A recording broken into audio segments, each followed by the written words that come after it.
Hi there, everyone. It is currently the 6th of November, 2013. Meteorologist Robert Spetta here with you, and we are still tracking our very strong and soon-to-be violent Typhoon Haiyan or Yolanda as it pulls off here towards the west, and you cannot just miss it here on the screen. It's a very well-organized storm system now moving just towards the south of Yap and approaching Palau today, and we're expecting some pretty strong winds out here. You're likely going to be seeing typhoon-strength winds on both of the islands, also a risk of storm surge as it passes just here towards the south of Yap and northern portions of Palau and Koror. Like I've been saying the last few days, low-end typhoon-strength winds, but likely tropical storm-strength winds are going to be seen across the islands here. Not as bad as Bofa last year, but still, it's not a day you want to be venturing out. The northern extent of Palau, especially on the northern northwestern periphery, that wind's going to wrap around, and what we're going to be seeing is a very high chance of also a storm surge there as well, up to about 1 to 2 meters. And even if we get into the high tide here,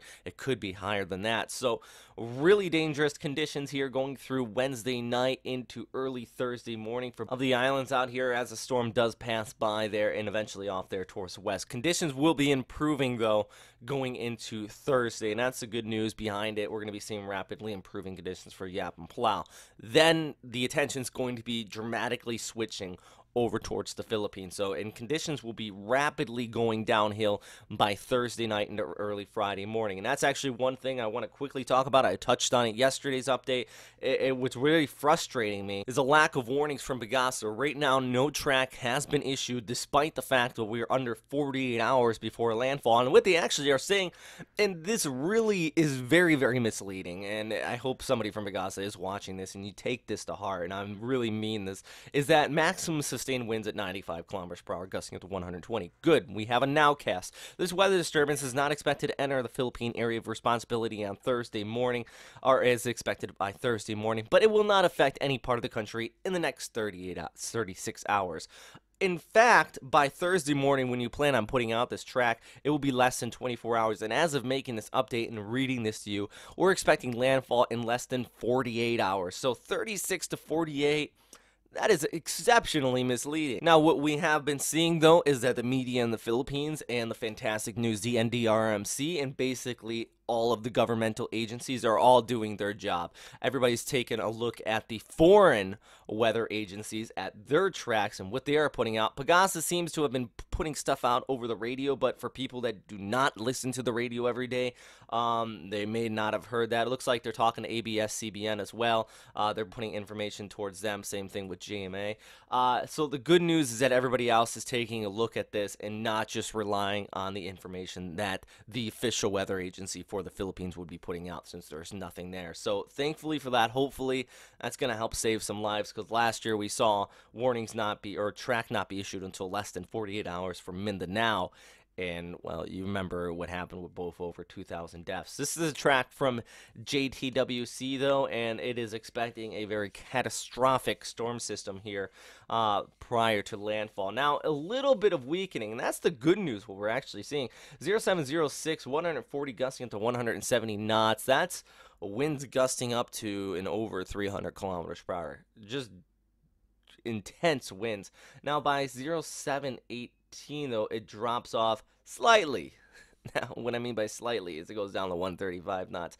So it really goes from a massive typhoon and very deadly down to not so massive and deadly, according to the Joint Typhoon Warning Center. So it's still looking like a very violent typhoon. I know that Pagasa or the Philippines does not use the term super typhoon. Neither do I. I usually use JMA's intensities, which at this time would be a violent typhoon with 105 gusting up to 150 knots. A little bit less than JTWC, but still, for JMA to put violent intensity, it truly will be a violent storm. So the right front quadrant of this there into Samar going into early Friday morning, we're looking at a very high storm surge, waves possibly up to 10 meters high. If you're a fisherman here, maybe today you might be able to get out. It's going to be rough, large swells, but by Thursday I would not recommend. And by basically Thursday late morning, any ferry travel across Visayas, I would not recommend. Even flights out of here are going to be canceled.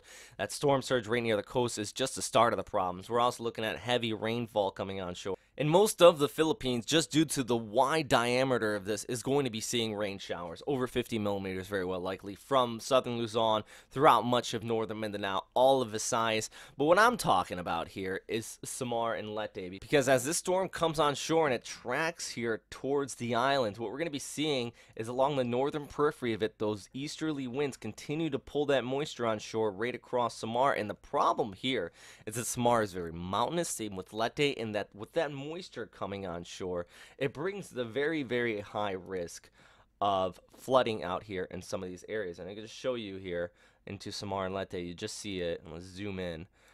It's these areas that are going to be highest at risk for landslides and also severe flooding. So definitely, if you are out here, you know anybody out here, do be prepared. Same thing goes farther towards the west, though. We're looking at very high risk of flooding and landslides across most of Visayas. I do apologize for this, having both English and Japanese over top of it. But yeah, it really is going to be a problem. And even down there towards Bohol, where you just had the massive earthquake, there's also a risk of landslides there, really due to the fact that the earth is quite unstable.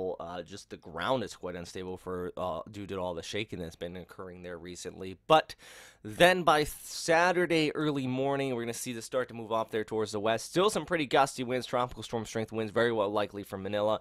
Not to mention the heavy rainfall that you're going to be seeing in some of these outer rain bands. But the worst of the weather will be farther down here towards the south. Northern Palawan could be feeling the impacts of this too. So really a very, very severe storm system. Everybody from Manila south, northern Mindanao, you're looking at least gusty up to typhoon strength winds, but it's these areas here where you're going to be feeling not only typhoon strength winds, but potentially just catastrophic winds. And even farther off there towards the north, I actually should extend that a little bit farther off here, because much of the eastern seaboard of Luzon is going to be feeling some pretty gusty winds, and also the risk of storm surge off to here as well. So yeah, let's continue to watch this, a very dangerous storm system through the coming. My hopes that is that everybody does take this seriously, and that we do get some of the official tracks from the local agency out there.